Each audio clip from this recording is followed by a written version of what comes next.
Mark of the Beast, 666, a prophecy from 2,000 years ago.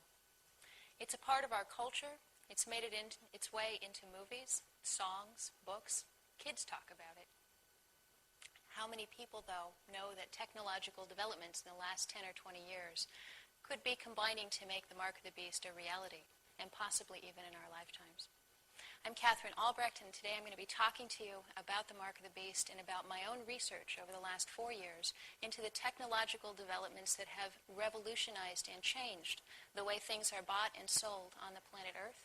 I'll be talking to you about ways that will be developing at an incredible pace in the future and some technological breakthroughs that are right on the brink of happening. And I believe that by the time we're finished with this, you will see many of the ways in which the Mark of the Beast could become a reality in our lifetimes. First, let me start out by saying this question, what is the Mark of the Beast, has occupied the minds of Christian scholars ever since it was first written down 2,000 years ago. In fact, I have in my hands a book, and this is one of my favorite books. It's called The Contribution, this is very dry and academic, I'll warn you, The Contribution of British Writers Between 1560 and 1830 to the Interpretation of Revelation 13, 16 through 18. 3 little tiny biblical passages and over 330 pages of very dense scholarly research on just about a 250-year span of time in just one piece of the globe. An extraordinary amount of human ingenuity, intelligence, and energy has gone into trying to interpret the meaning of these passages, Revelations 13, 16 through 18. And what we will learn by the end of today is that much of this energy was probably wasted because it came before its time. Hundreds, if not thousands, of scholars have put thousands of pages of pen to paper to try to explain it. And yet this may be the first generation to actually understand what the Mark of the Beast may be. Let me start by reading the section of Revelations about which this entire book was written, the 3 little passages from the book of Revelations, the ending book of the Bible. And it says, He being the second of 2 beasts in the end times, he also forced everyone small and great, rich and poor, free and slave, to receive a mark on his right hand or on his forehead, so that none could buy or sell unless he had the mark, which is the name of the beast or the number of his name. Now, what does this mean to have a mark without which you cannot buy or sell? Well, first of all, let me tell you that this particular passage is the entire reason why I am a Christian. And let me give you a little bit of my own personal background and history, and you can see how I've come to be so interested in the topic and why I've spent so much of my life devoted to trying to learn more about it.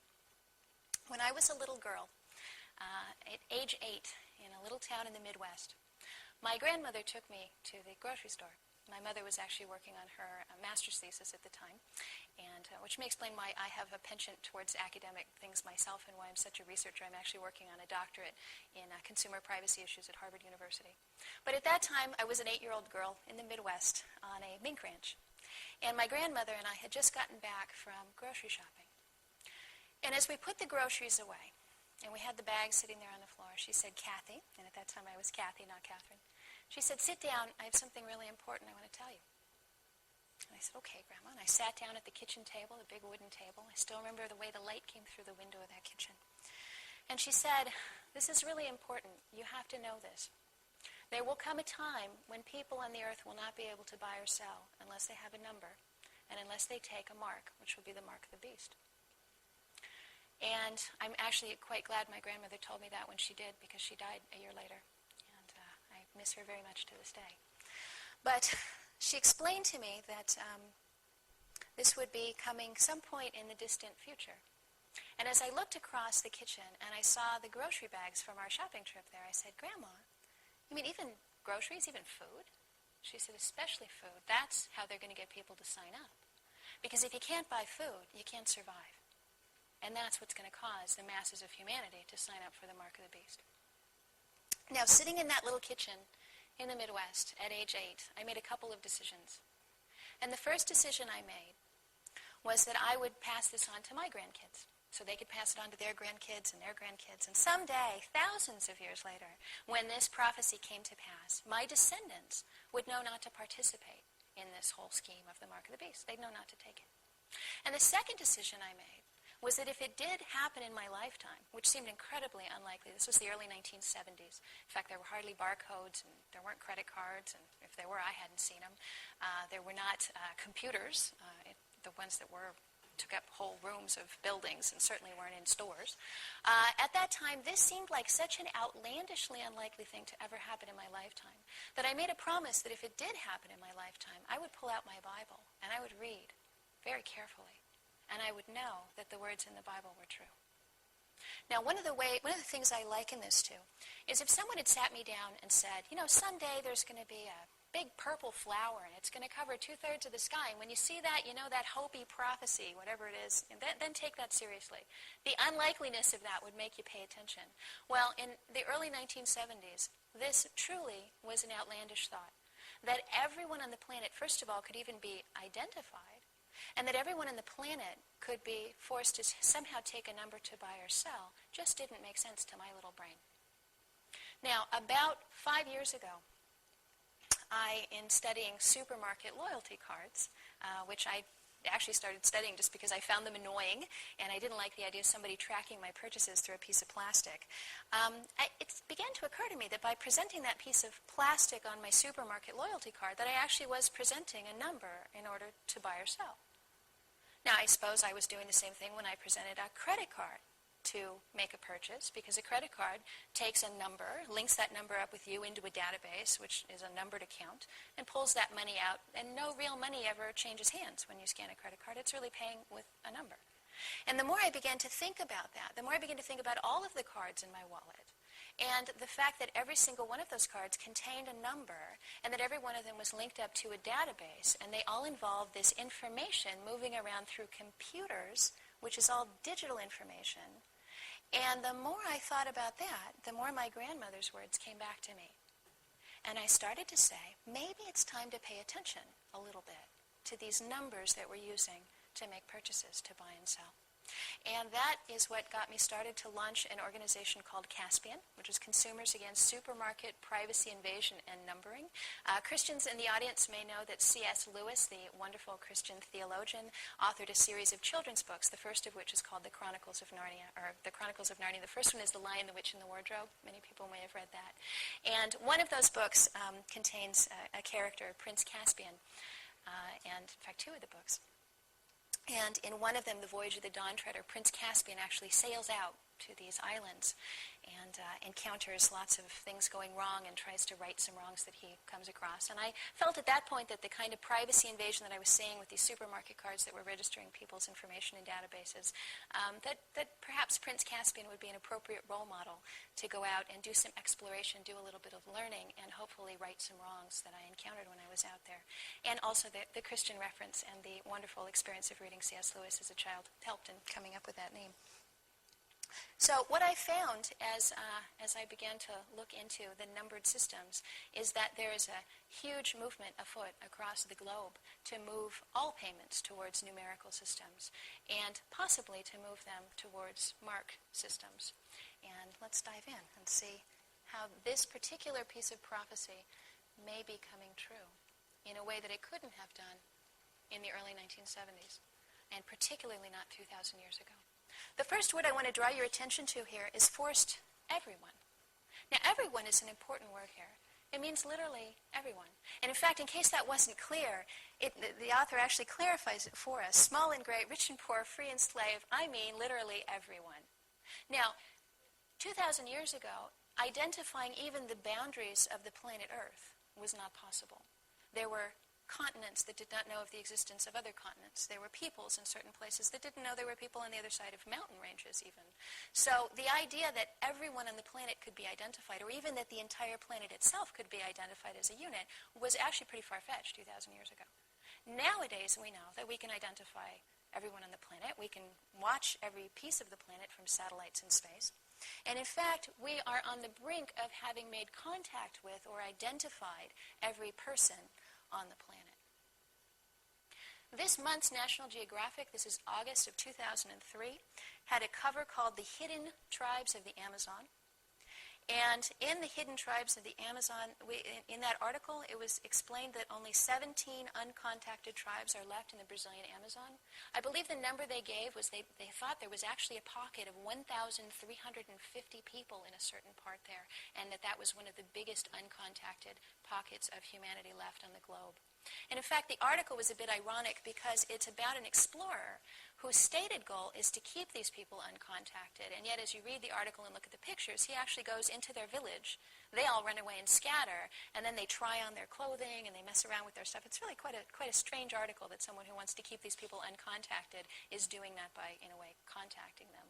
But in any event, it is now possible to have identified everyone on the planet, and in just a few short years, we will have done so. There will be no more people on the planet that have been uncontacted by modern technological society. So that's the first piece, everyone on the planet. The second piece here, small and great. Now let's talk about identifying everyone on the planet and linking them up with our technological society. Here in the United States, we all have telephones, cell phones, televisions, cable TV, laptops, computers. We're hooked into the modern digital world. But there are many parts of the planet that are not hooked up to that modern digital world. They don't have the wiring, they don't have the infrastructure, they don't have the method of participating in a modern system of commerce where you would scan your credit card or your loyalty card and use a number to make a purchase. Well, that's changed. There are companies out there. This particular company is called Gilat. I believe I'm pronouncing that correctly. This picture here is of a hut in the middle of Africa with a satellite dish out in front of it.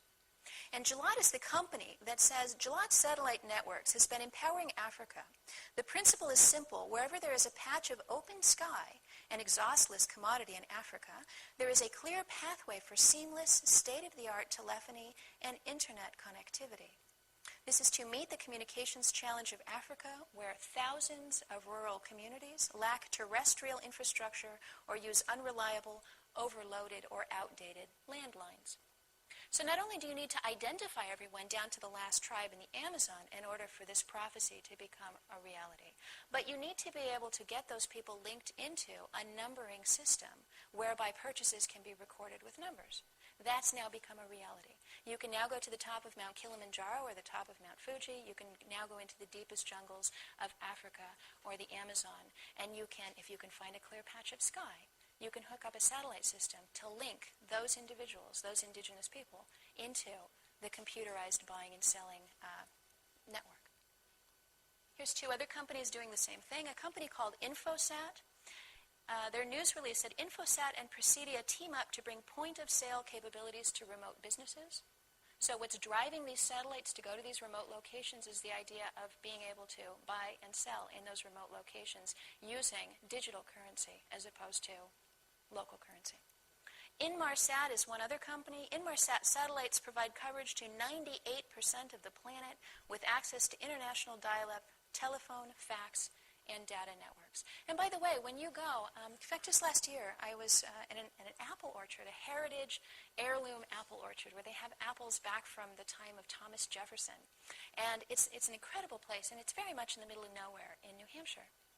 But if you go into their little gift shop, the little sort of rustic with the sawdust on the floor, the building that's probably 100 years old, there on the worn wooden counter is a brand new, gleaming, state-of-the-art credit card swipe machine.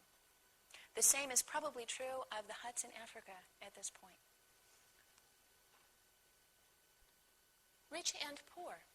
Rich nations have access to this technology, the numbered system technology of participating in digital commerce. But what about poor countries? This is also a Gilat image where they've actually taken a telephone, which is the basis of the credit card swipe unit, and they've hooked it up again outside of a hut in Africa. So the technology is now spread across the globe to the point where it is now technically feasible to identify everyone and to link everyone using satellite technology. Now, it's not just the satellite technology, but it's also the internet and the connectivity that the internet provides. The internet is nothing more than a way of transmitting digital or numerical information over distances and linking it up and putting things in databases that can travel at high speeds back and forth. You hook that up with a satellite, and you've got a web as a good image. You've got a web circling the Earth, a network around the globe. whereby all of this information can move around. Without that, it would not be possible, at least not through any way I can envision, to create a system where everyone had to have a number to buy or sell. Right. Free and bond.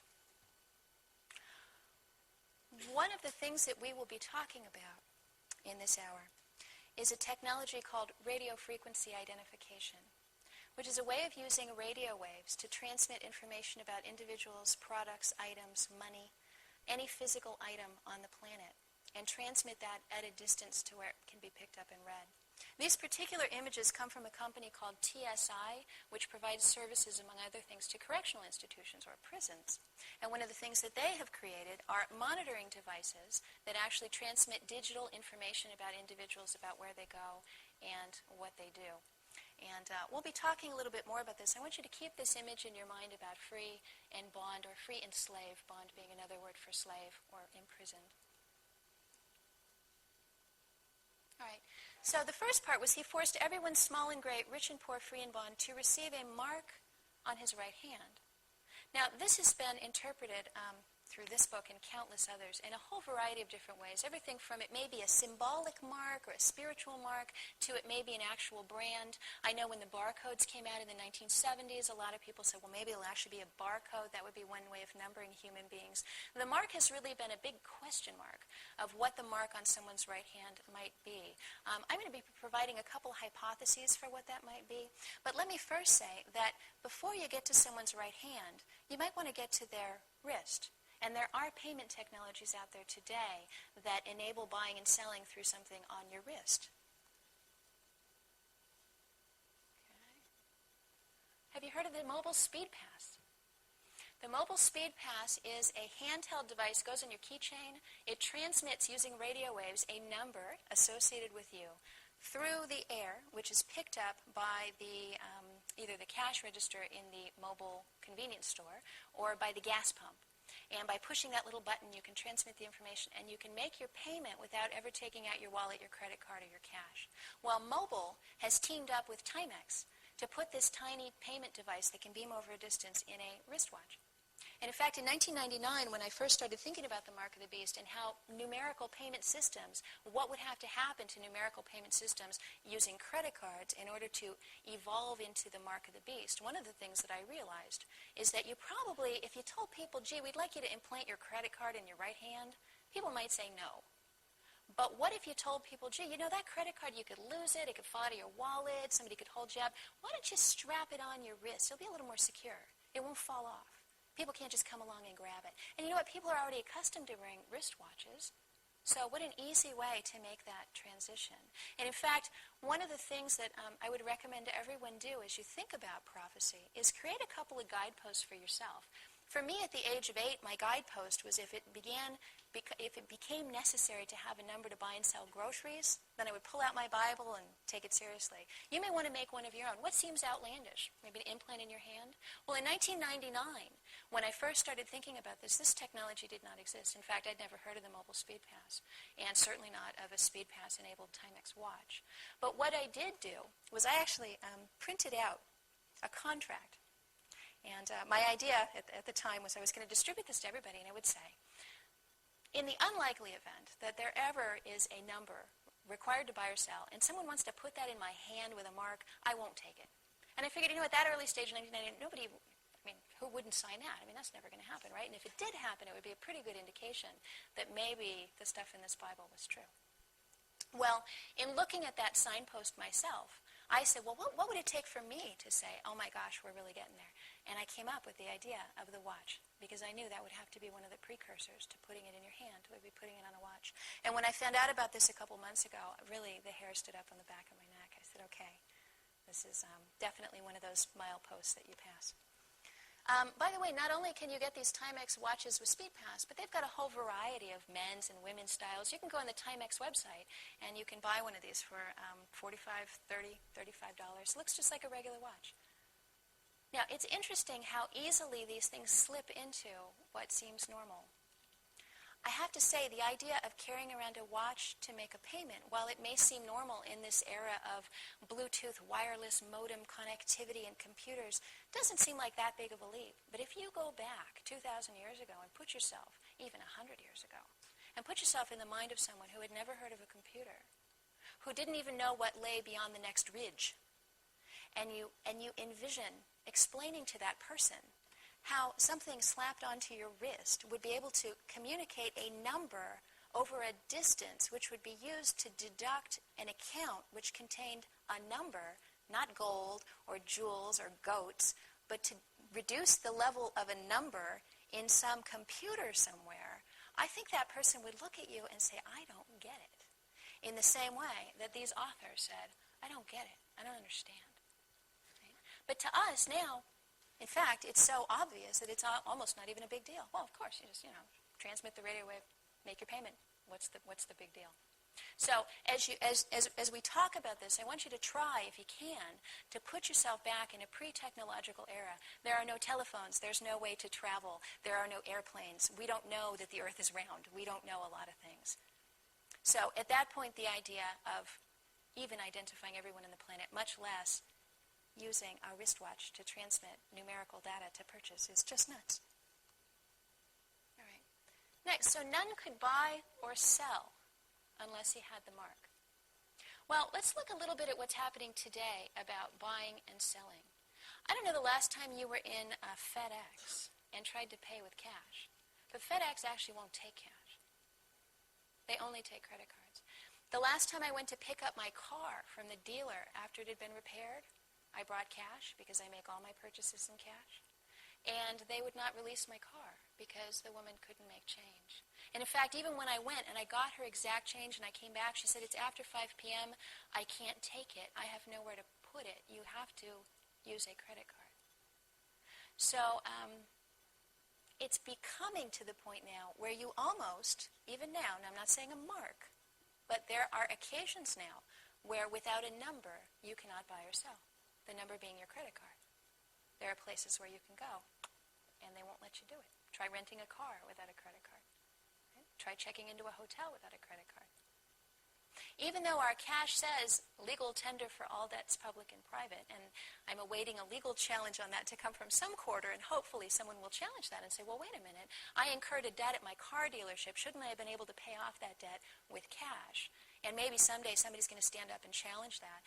One of two things will happen. Either they'll let us pay with cash to pick up our cars from the dealership after 5 p.m., or they'll just strip that right off the cash.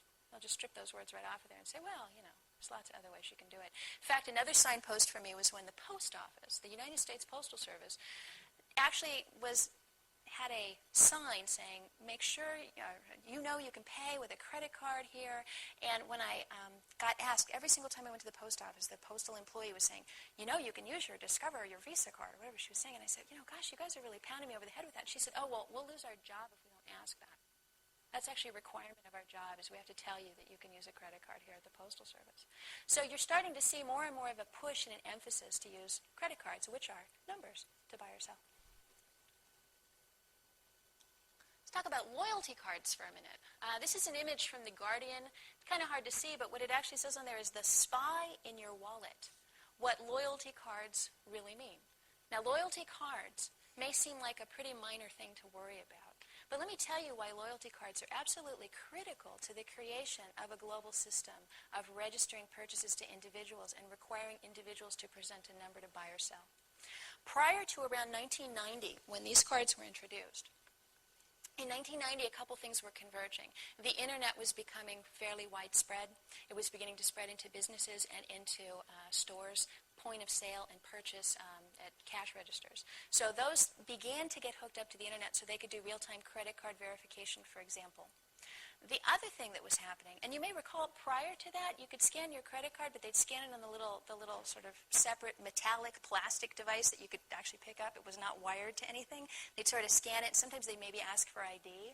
but they really had no way in real time, unless they picked up the phone and dialed a special number, which would slow everybody down. They had no way of verifying that that credit card was even valid, potentially. And those of you who are a little bit older might recall that prior to the 1990s. For many years, that's how credit cards worked. There was not a system where credit cards were linked into a thing called the internet, that didn't exist, where they could actually transmit that data in real time to some distant database and remove the money from your account in real time. None of that was possible. Now let me tell you what the loyalty card did to completely revolutionize this.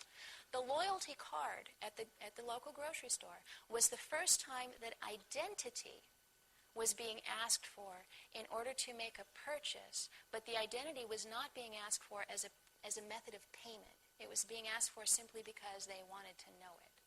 And what the loyalty card infrastructure did is create these enormous databases, this huge infrastructure of databases that record people's names and everything they've ever bought at that store, item by item, orange juice brand by orange juice brand, can of Coke by can of Coke.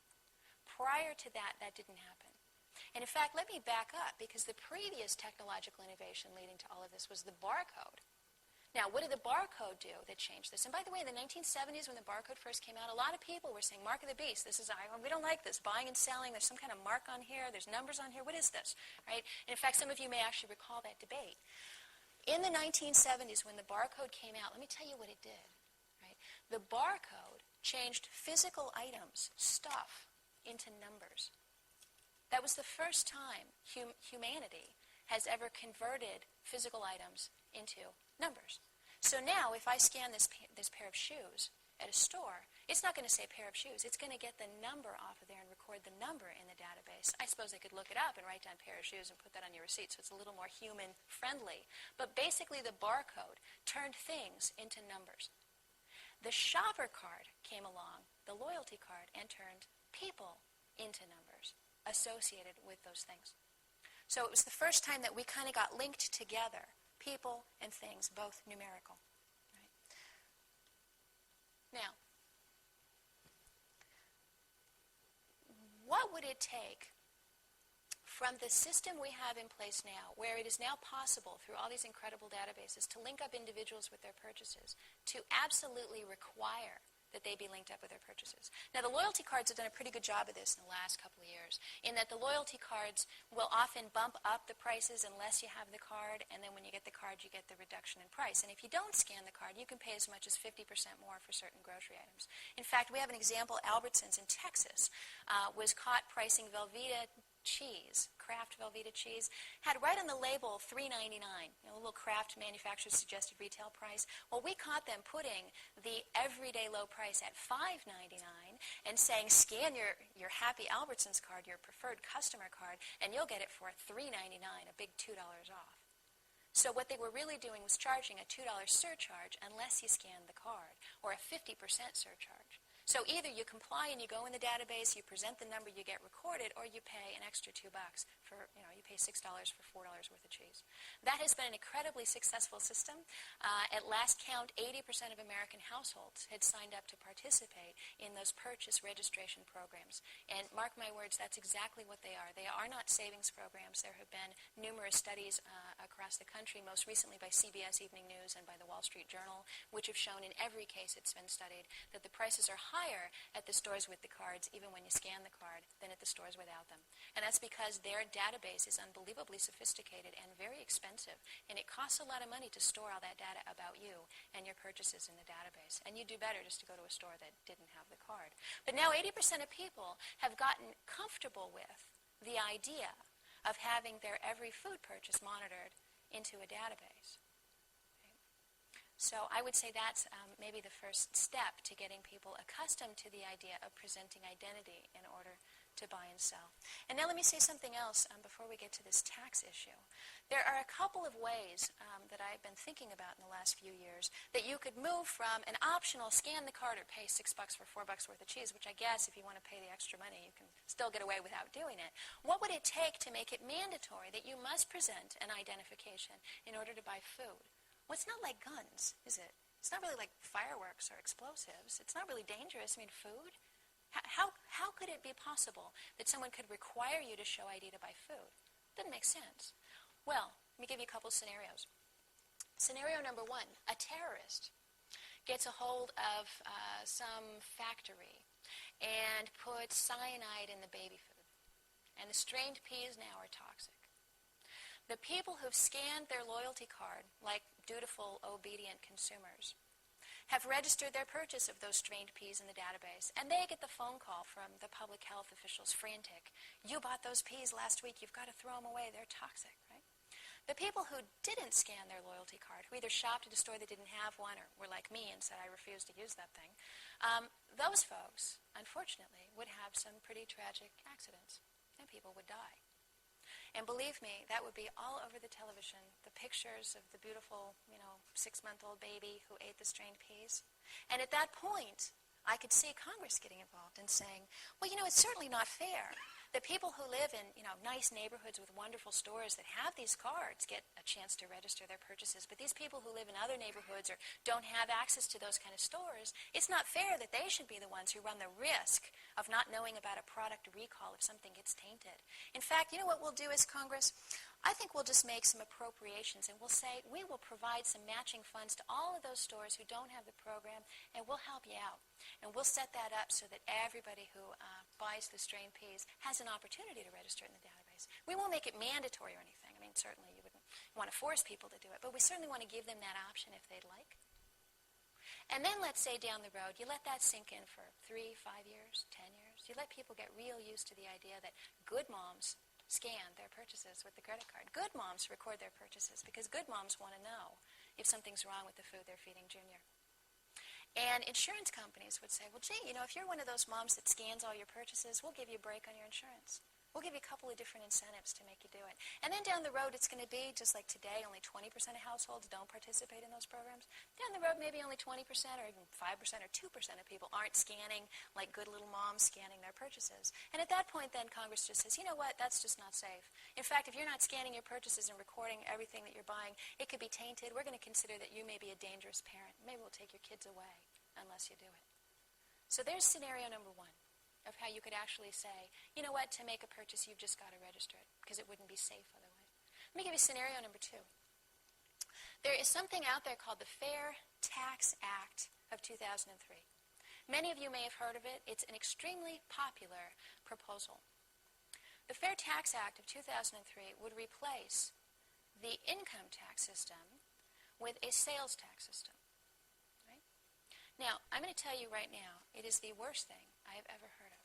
Let me tell you why. And I know those of you nodding are probably nodding because you think it's the greatest thing you ever heard of, because it sounds pretty great. Well, first of all, the income tax system as it currently stands is an absolute wreck. We all know it. It is invasive. It pries into every aspect of our life. Even the IRS officials themselves cannot give valid advice about what that tax code says because it's this thick. Nobody can plow their way through it. It is a nightmare. We have a nightmare taxation system in this country that absolutely does not work, and it does need to be reformed. I will be the first to admit it. But let me tell you how you don't want to reform it. You do not want to reform it with a national sales tax. Let me tell you why. Global sales tax. All right. From income tax to global sales tax, question mark. All right. This is a quote here. Dissatisfaction with the current income tax continues to generate interest in broad-based tax reform. In particular, there's considerable interest in moving from our current income tax to a consumption tax. Now, this comes from the think tank, the Cato Institute. And in fact, they devote a policy analysis paper back in 1997 when this was first proposed that actually took a look at what might be the problem with this and addressed what might be some inequalities associated with it. Let me talk about if you switch, it's not putting aside revelations for the moment, just looking at taxation.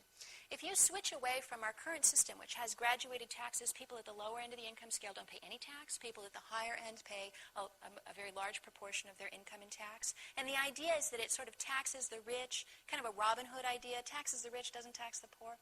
If you switch to sales tax, let's say we said everybody's going to pay 25% sales tax from this moment on. Well, that's a problem because the rich only spend a certain small portion of their income every month, let's say 2%, to live. And the rest of it can all sort of go into funds and accounts and other places. So it's not being spent and no taxes are being paid on it. The poor, on the other hand, there are many people who, by the time their 2-week paycheck comes around, they've already spent everything from their previous 2-week paycheck. And they would be paying 25% of all of that. So there's an inequality, an inequity in a global taxation system or a sales taxation system. Now, this is addressed over and over. This is what this policy analysis paper is about. Let me give you the solution. The solution is if I could identify who you were, I could set your specific sales tax rate at the point of sale, right at the cash register. So in fact, if I could identify that you, Susan Peterson over there, are in a lower income bracket, and you should only be paying 5% tax, then by identifying you in real time, looking you up in the database, and selling to you, I can deduct only 5%, and in real time send it straight to the government. On the other hand, if I learn that you over there, Joe McIntyre, you're making $500,000 a year, I can say, well, you need to be taxed at a 60% tax rate when you buy your new Ferrari. I look you up in the database, I identify you, and you get your own unique sales tax rate right at the point of sale in real time. Now, that would solve all of the problems with this universal sales tax plan. It would solve them in real time. It would solve them very efficiently and for good. And we would be rid of this awful and annoying income tax system that we have now. Now, here's the problem. If you don't identify yourself at the point of sale and you don't pay your tax, you will be breaking the law. You will be committing tax fraud. And you'll go to jail.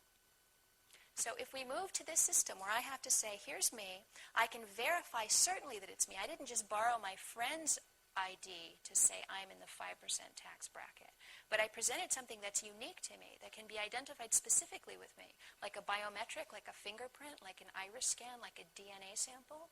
Then you'd know for sure that I really am me, and that I really do qualify for that lower tax rate rather than the higher tax rate. So there's two ways right off the bat that I can think of right now where it would be possible to require identity in order to make a purchase. All right. Now, a couple years back, an official with the Federal Reserve Bank made a proposal, something called the carry tax. And his idea, I believe this was in 1999, was that cash should carry a magnetic strip that, as the cash is issued from an ATM card or from a bank, would actually identify the date. It would keep track of the date that it was issued. And if you held on to it longer than a certain period of time, it would begin deducting in value. So in other words, your dollar might suddenly become worth 99 cents after a couple months, and then 98 cents after a couple months. And when you went to cash it or spend it or deposit it into the bank, you would take maybe let's say you took $300 bills, and you'd held on to them for a year. You'd take them to the bank, and you'd go, here, I want to deposit this. And they go, oh, yeah, that's $260 we'll deposit. And the other $40 we'll give to the federal government as tax.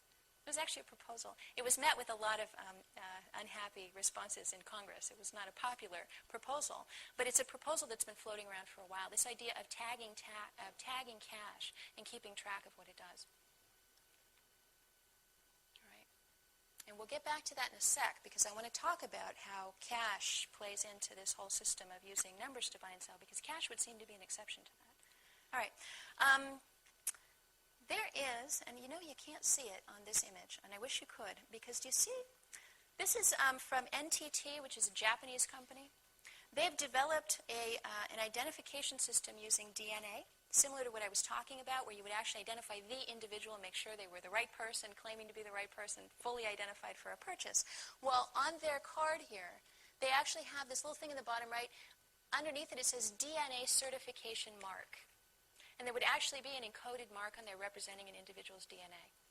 In fact, a couple months ago in England, one of the original discoverers of DNA was saying, I think it would be a good idea to DNA everybody at birth and put that information on a card, like maybe an identity card similar to what they're looking into in England. So you'd have your unique identifying number associated with you on your card.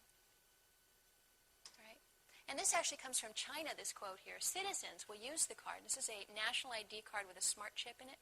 Citizens will use the card to identify themselves in many settings, including when they make bank deposits, check into hotels and at airports, and when they trade stocks. Now, this is communist China, but you know what?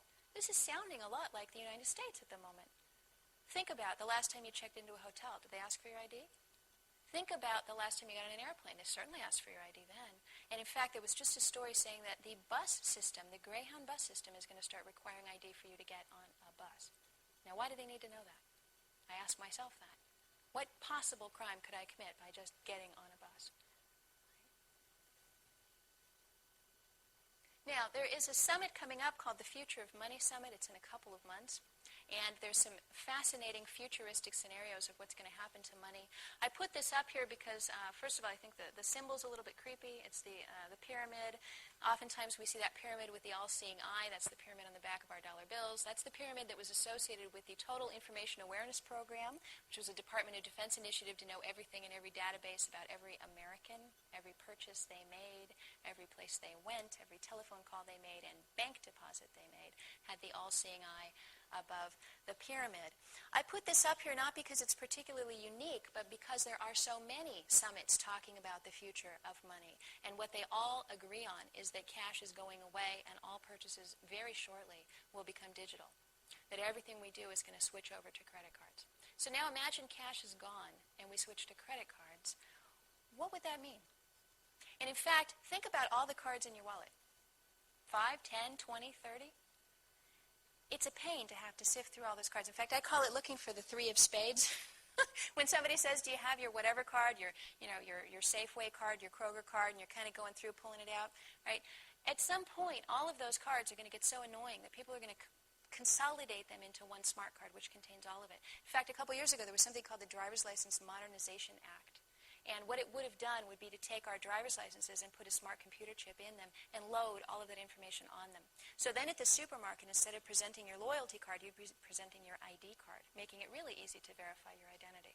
And the same with every other place you had a card, your health club, your phone card, etc. So the future of money, the way it is being described out there is it will be smart chips. All of the information will be contained on one smart chip or one smart key fob, and you'll carry that around, and everything about you, including even your medical history, will be contained on there. Right? Visa is already doing this. September 2002, Visa International is making a push with a new smart card payment system that would allow hands-free transactions. Same idea. You've got your credit card. You just wave it.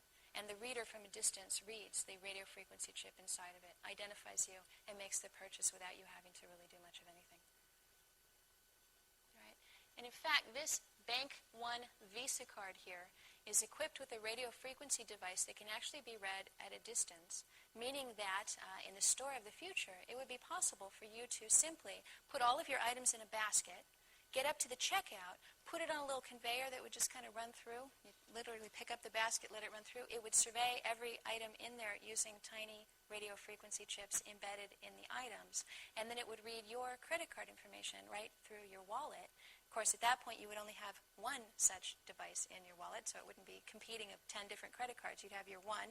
You determine which one you were going to register with the store. It would read through there, and you just walk right out. In fact, a lot of people have told me about an ad a couple years ago where the guy's like stuffing things into his shirt, and he's kind of sneaking, and he sneaks out to the door to leave the store, and they go, sir, you forgot your receipt. You guys seen that ad? Yeah. And the idea is this is how we will shop in the future. We won't have to fuddle around with cash or money. We can just walk out of the door. And something about us, something associated with us, would be sending enough information to make the purchase.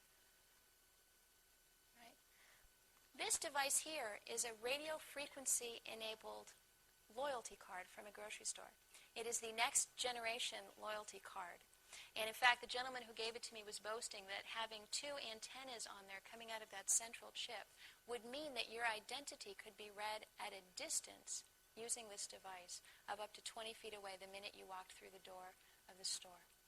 And in fact, there are plans underway to use these loyalty cards to identify and discriminate against people based on their value to the store. And in England, there are a couple of chains that actually employ bouncers and have been talking about using information about you contained on this chip that would be beamed out at a distance in order to decide whether they would even serve you, and in some cases even let you in the door. And I had a dream about 6 months ago that was really disturbing. I dreamt that I was looking at the entrance to a store, and there were people huddled outside of the store, unable to get into the store, and they were begging people going in to please buy items for them. So using this technology and using the store's current idea of discriminating against valuable and not valuable customers, maybe even offering them different prices, it would be possible in this world to say, well, wait a minute, the last 10 times you came in the store, you only bought items on sale, you cost us more than you made us, and you know what? The door's not going to open for you when you get to the door. We'll just read you, identify you, just like we like to do on the way out when you pay. We'll do it on the way in, and you know what? That door just won't open. Or when you get up to the checkout counter, we'll actually identify you there, and we'll say, sorry, you can't buy this on sale. You've bought too many sales. You've passed your quota for the month. So it is possible to use these devices to identify people and to treat them differently and discriminate against them. And this is being planned already. I've read the documentation. All right. Now, we were talking about cash. And if cash becomes embedded with tiny radio frequency devices, let me explain how these devices work. It's a tiny silicon chip, a tiny computer chip that contains a unique identifying number.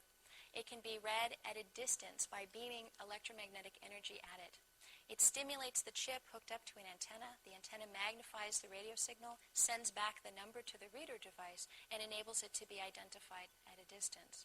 If you put these into cash, what it means is that every single banknote coming out of the Federal Reserve would have its own unique number. Now, currently they have unique serial numbers, but there's no way really to read them, and certainly not to read them at a distance.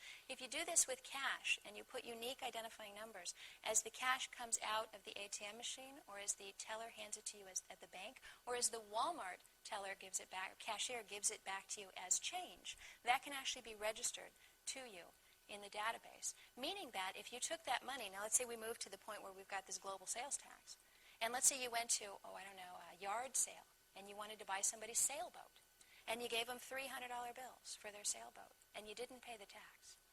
Because remember, if we move to a global sales tax system, not paying tax on something would be a huge crime.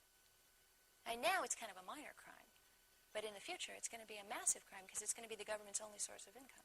So now you buy somebody's sailboat, you give them $300, and you don't register that cash, and you don't pay the sales tax on it. Now he takes those $300 and he tries to do something with them at Walmart.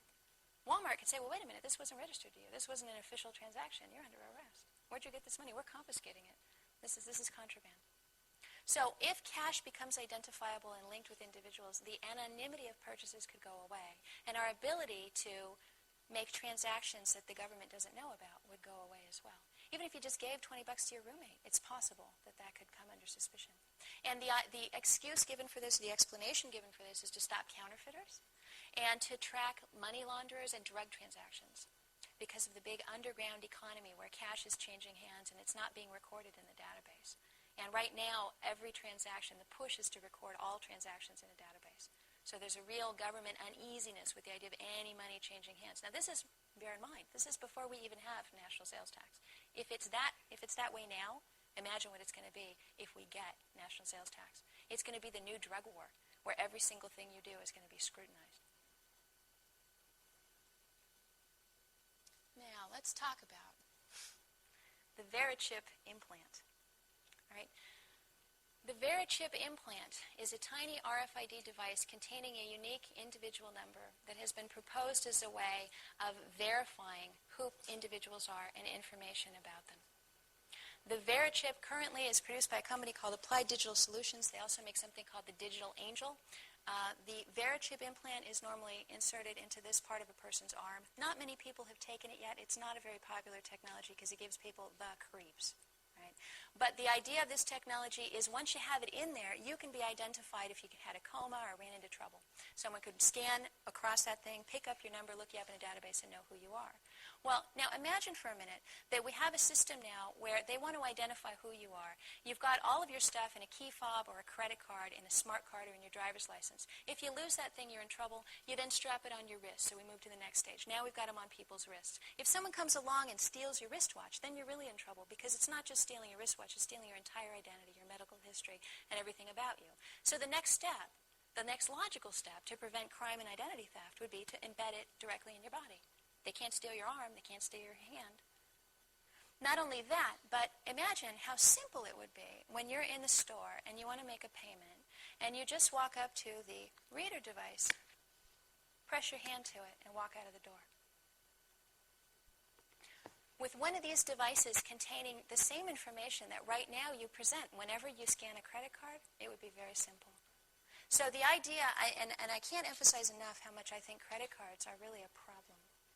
Because when you pay with a credit card, you are essentially paying with a number, and that's it. It goes out into the ether. Nothing but numbers are changing hands across the globe every time you pay with a credit card. Put that number in a chip, put it in a mark in your hand, and you're all set. Now, I want to talk, I'm going to come back to this in just a second. Okay. All right. Now, the tiny chips, the radio frequency identification chips that are going to make a lot of this possible, the identifying people from a distance, the using a device to make a payment, the transmitting of information using radio waves without actually having to pull anything out or hand anything to anybody, the thing that would work if you had your hand pressed up against a reader device, that is a tiny device that is actually the size of a speck of dust or a piece of glitter. What you're looking at here are radio frequency identification chips. They're tiny chips that contain unique identifying numbers. Those tiny chips, if hooked up to an antenna, are capable of beaming out information or actually having a radio wave beamed at them and sending back information of up to 20 or 30 feet away. If they're hooked up to a battery, they can actually do that all the way up to a satellite. That's unlikely because the battery pack at this point would be quite large in order to do that. But this is the device that is inside of this Verichip that we were just looking at. Inside of here. Now, this is the tiny piece of glass that gets embedded in people's upper arms if they sign up with the Applied Digital Solutions technology. Inside of it is a tiny chip containing a unique identifying number for each human being. It's wrapped around with a little metallic coil, and you can't really see it there, but can you see sort of the copper wire that goes around and around? Now, this thing is actually quite small, as you can see here, small enough as to be almost undetectable in your body. And I want you to think about that coil for just a minute, because I'm going to be talking about it in relation to Revelations. Okay. This image here is from the Verichip. You can see at the bottom it says Get Chipped. Their big promotional scheme is to use this for security purposes. In the financial arena, okay, now again, we're talking buying and selling. Verichip has enormous potential as a personal verification technology. Now remember what I said earlier, you'd have to verify who you were in order to make sure you're being charged the right tax rate or in order to make sure you're putting the right purchase of strained peas into the database. This would be a technology that would make that possible. It's one of the ways they're promoting it, and it's one of their great ideas for it.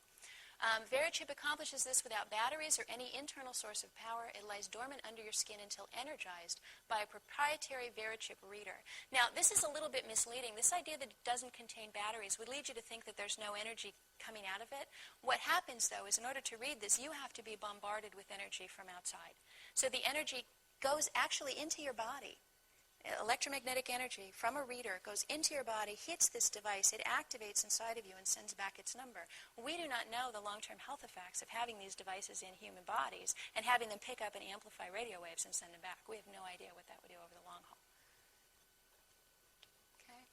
Now, this is a slide from an industry consortium called the Auto ID Center that wants to promote the use of these tiny tracking devices, the RFID tags, for a variety of different reasons.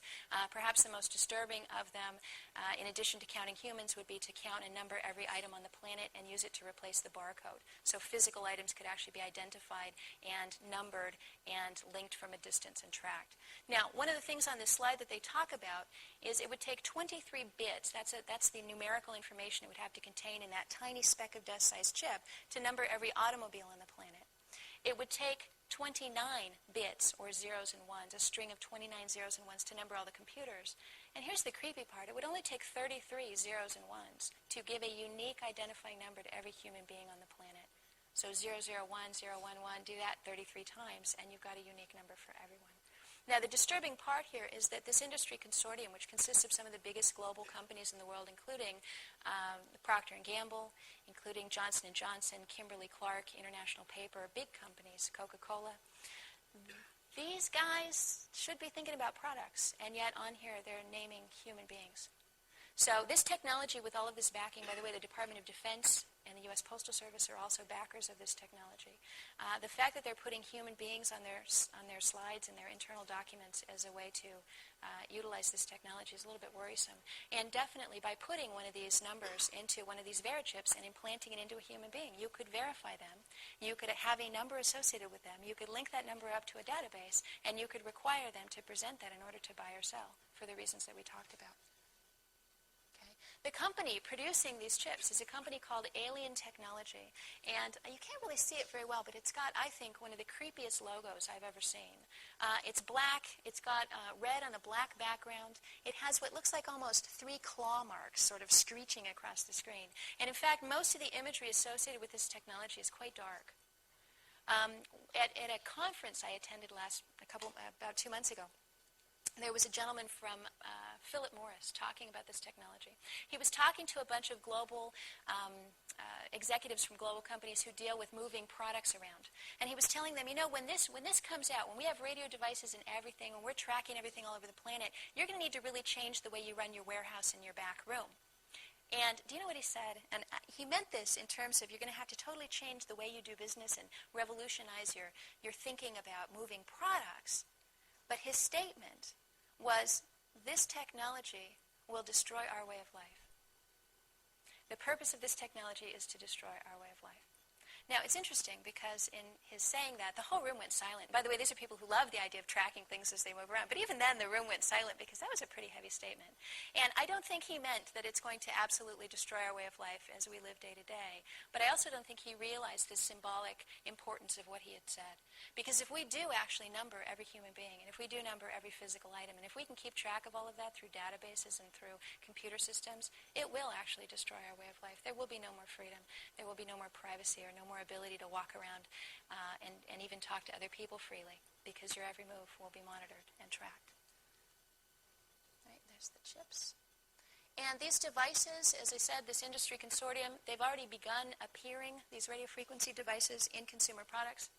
What you're seeing here is a package of Gillette razor blades that's been equipped with one of these unique numbers, making it trackable from a distance. The purpose here was shoplifting prevention, but ultimately they want to put one of these on every physical item that we buy, meaning that not only would you be identifying yourself with your chip as you made your purchase, but all of the things you bought would also be identified with you, linked in a database. And in essence, it would make it difficult in a world where, let's say, there is the mark of the beast, and you've got a brother-in-law who is maybe willing to take the mark of the beast and give you the stuff that he buys so you can survive. In a world like that, if he bought a shirt, paid for it with his mark, and then handed it to you, that shirt could be tracked at a distance. It could be identified as you walk through a doorway, and they could say, hey, wait a minute, you're not Joe Schmo. You don't have the chip in your, you know, this. In fact, now we've identified you as being the guy who's in trouble for not taking the chip, and now we're going to scan everything you're wearing, and we'll know where you got it, and we'll know who your accomplices were who helped you obtain these items. Now, one of the things that's going to have to happen globally, in addition to identifying everyone, linking everyone with the satellites and the database and the number of payment systems, getting everybody using credit cards away from cash and getting everyone to identify themselves, is have it be universal and standardized. And there is a massive push right now in industry and in retail to do that. It's called oneness. And in fact, this is from the Retail Systems 2003 in Chicago, creating oneness among systems, supply chain, and business. And the idea is that everything will be standardized. Now, there are Walmarts all over the world. Walmart is now the biggest retailer on the globe. Walmart has the capacity to put many other businesses out of business. And in fact, there was a statement a couple years ago in England that England was too small for 3 grocery chains.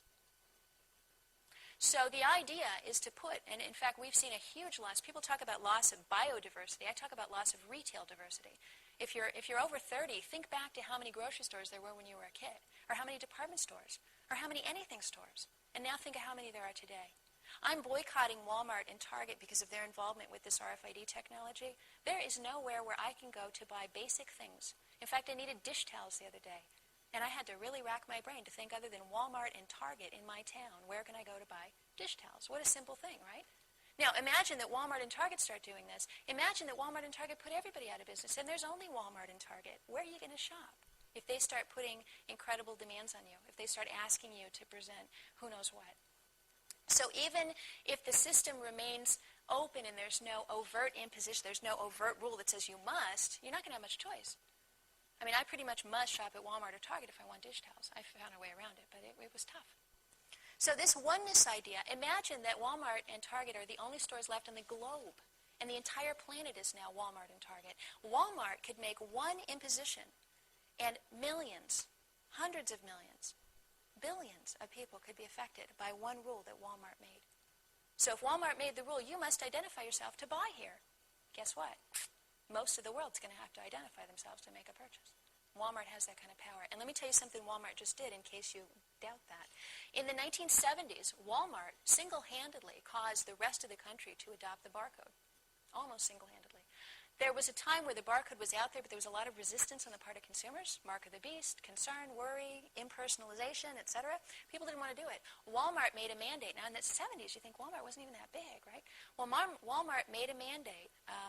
late 70s, early 80s, that said, if you are going to sell products through our store, you got to put a barcode on them, or we won't sell them. And believe me, they snapped into line like that. Now, that was before Walmart was the world's biggest retailer. Walmart right now is massive. And in fact, you know what Walmart just made an announcement of 2 months ago? They made an announcement that their 100 top suppliers must become compliant with this radio frequency identification technology. Their top 100 suppliers must put these tiny chips at least onto the cases and the pallets in the warehouse. The pallet is the thing that the forklift lifts up, that wooden thing with all the products on it. They said, you got to get compliant with that. You got to learn how to use that, right? You got to put that into your factory, or you will not be able to sell your products at Walmart. Now, Walmart's the 800-pound gorilla. They tell suppliers to do something. Suppliers jump. And in fact, the whole industry right now is investing enormous amounts of money to try to comply with that. And by the following year, they want that by the end of 2004.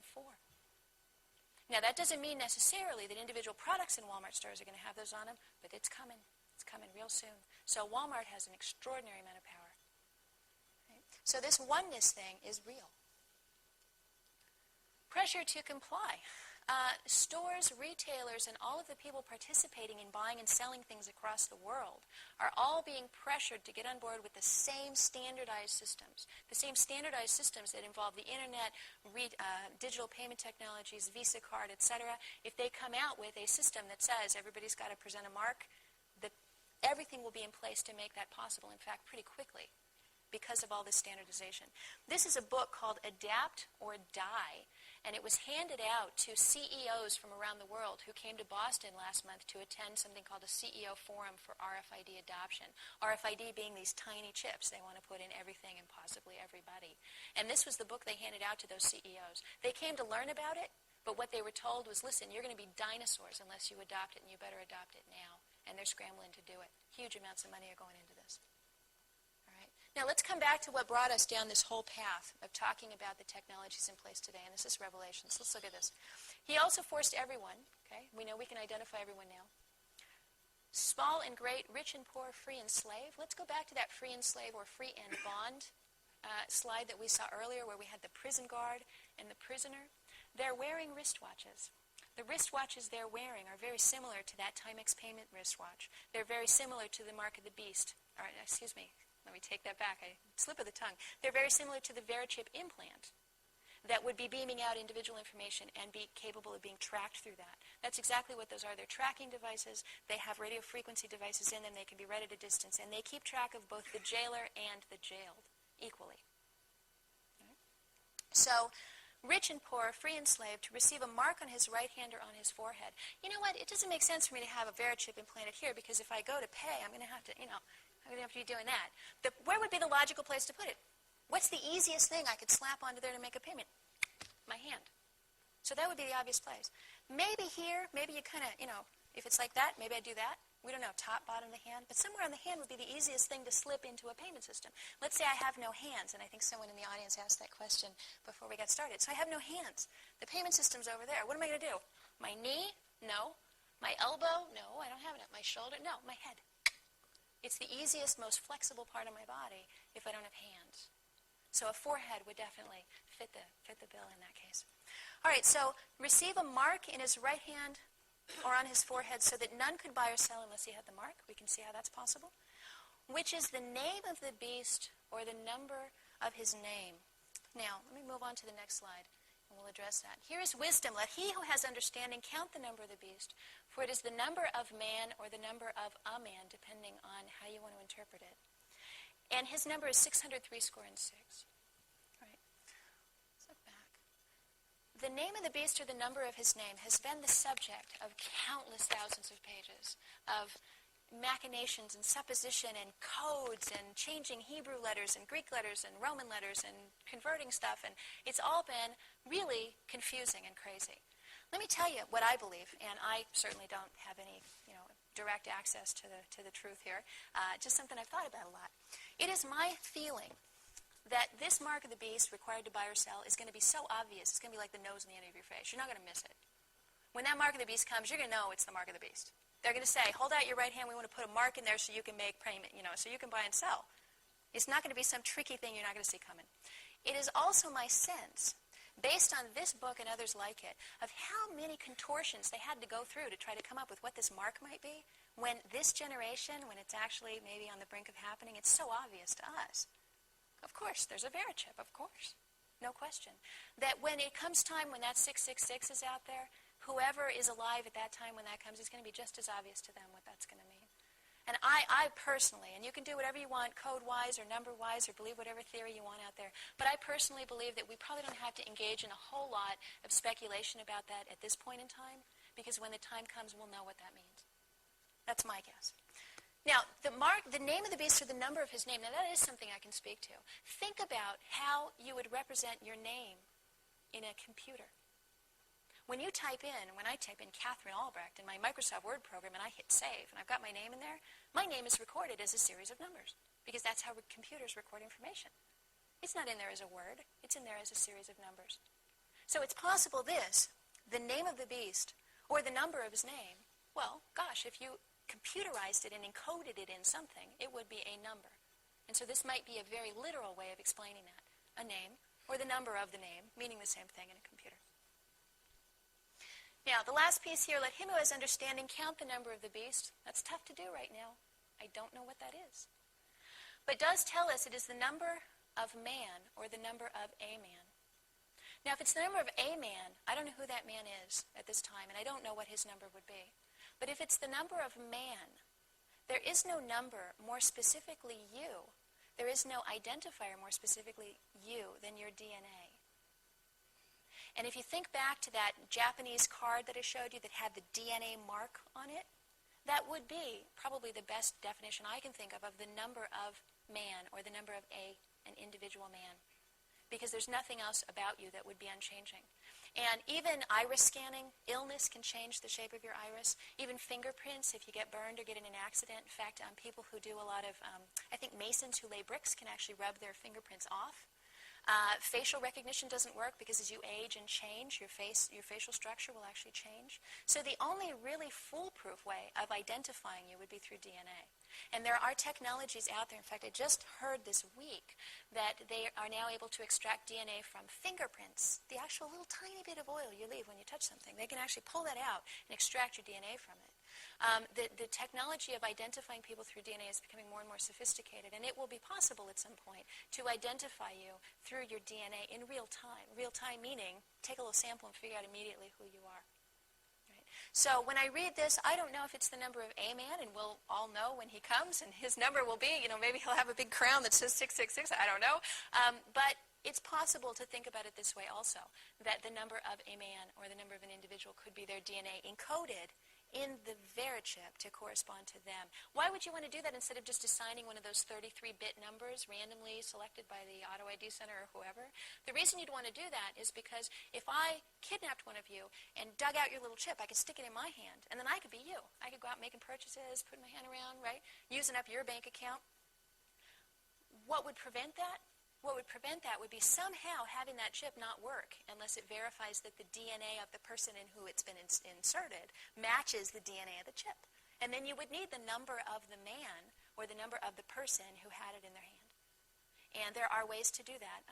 In fact, I've got an interesting military document that talks about biological identifiers and military applications way far out there, projecting what they'll be able to do in like 2025. And that's one of the things they talk about, having the capability of doing real-time identifying DNA and making sure things match the right person. Right? Now, the last part, his number is 636. I just want to clarify a misconception out there. Again, I do not know what this number means. I don't claim to. But what I do know that it's not is it's not the number 6, meaning 6. The number 6 and the number 6. The original Greek in which this is written makes it very clear, using different characters because their numbering system is different from our numbering system, that that is 660 and 6. And I clarify that because there's been a lot of people who say, well, the barcode has like I don't know if it's barcodes or what, but I've heard people conjecturing there's 6 digits here, and then there's 6 digits here, and then there's 6 digits there. That looks like 666, so that might be the mark of the beast. And I would only caution you, as you're thinking about that, you got to be thinking 660 and 6, not 3 individual digits of 6. All right, now let's talk about what my grandmother told me way back in that kitchen many years ago. about taking the mark of the beast when I made a promise that I would tell my grandkids and their grandkids so my descendants someday wouldn't do it. Why not? Why not? They'd starve. They couldn't eat. In fact, they'll be beheaded, right? What happens to people who don't take the mark of the beast in this world isn't so good. But let's talk about what happens to people who do take the mark of the beast in this world.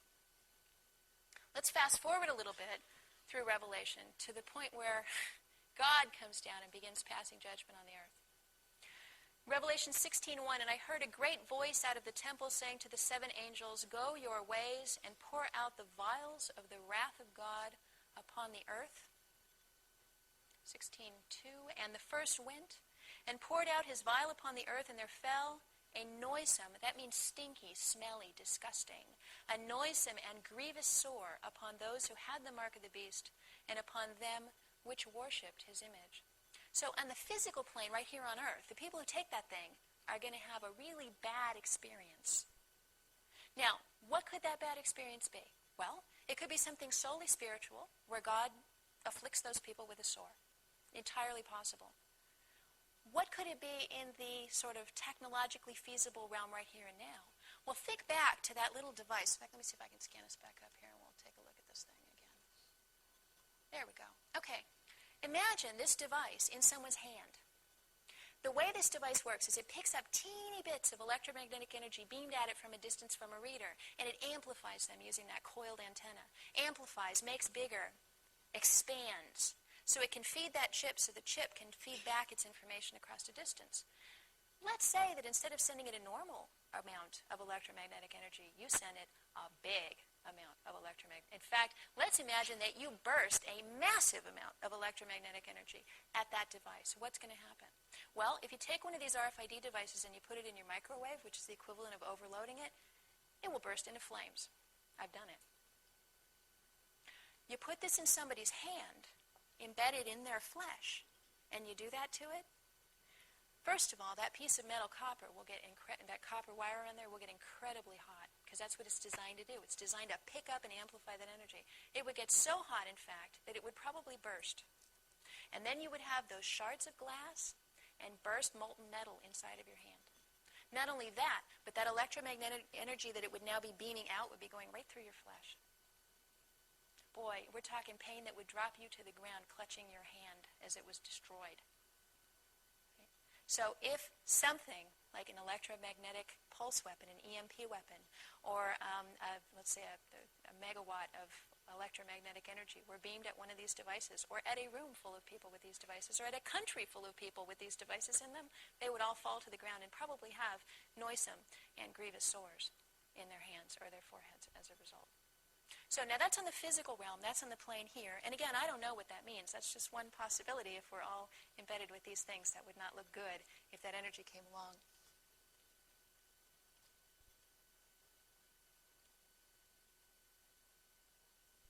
All right, now let me tell you the spiritual thing that will happen to people who take the mark of the beast. And I think this is far more worrisome. Revelations 14, verses 9 through 11. If any man worship the beast and his image, and receive his mark in his forehead or in his hand, the same shall drink of the wine of the wrath of God, which is poured without mixture into the cup of his indignation, and he shall be tortured with fire and brimstone. God makes it very clear in the Bible that you are not to take the mark of the beast. In fact, that is probably the ultimate no-no. I think we can be forgiven for a lot of other things, and we have the grace of Jesus to allow that to happen. But I don't see any grace of Jesus rescuing these people in here. This passage is absolutely unmistakable. Now, the good news. If you don't take the mark of the beast, and if you're lucky enough to be beheaded for not taking the mark of the beast, if you're lucky enough to actually be killed because you don't take the mark of the beast, you get this great reward. Let's look at what the reward is. Chapter 20, verse 4. And I saw thrones, and they sat upon them, and judgment was given to them. And I saw the souls of them that had been beheaded for the witness of Jesus and for the word of God. And I guess I left out my next passage. Let's see, is it on the next? There we go. And which had not worshipped the beast, neither his image, nor had received his mark upon their foreheads or in their hands, and they lived and reigned with Christ 1,000 years. Everybody else has to wait to the end of the 1,000 years. But these guys, they get it in real time. So when this mark comes, Christians are going to have a tough row to hoe here. Because you're going to have to make a decision not to participate in something which everybody around you is going to be doing, which the whole world is going to be doing, and without which you're going to have a hard time. You're not going to be able to receive medical care. You're not going to be able to get an apartment or a house. You're not going to be able to buy food. It's rough. Even now, I consider myself to be kind of a canary in the coal mine in a way. They used to put canaries down in the coal mine because they would die before the miners if the air wasn't any good. Okay? Well, I'm kind of fading here a little bit because I do not use credit cards. And I pay everything with cash. And I do it as a way to kind of keep my finger to the pulse of what's happening with the retail world of buying and selling and seeing how much longer I'm going to be able to do that. And there's times when I can't. I also don't show ID. So when I check into hotels, I have to deal with song and dance. I had a prescription filled this week.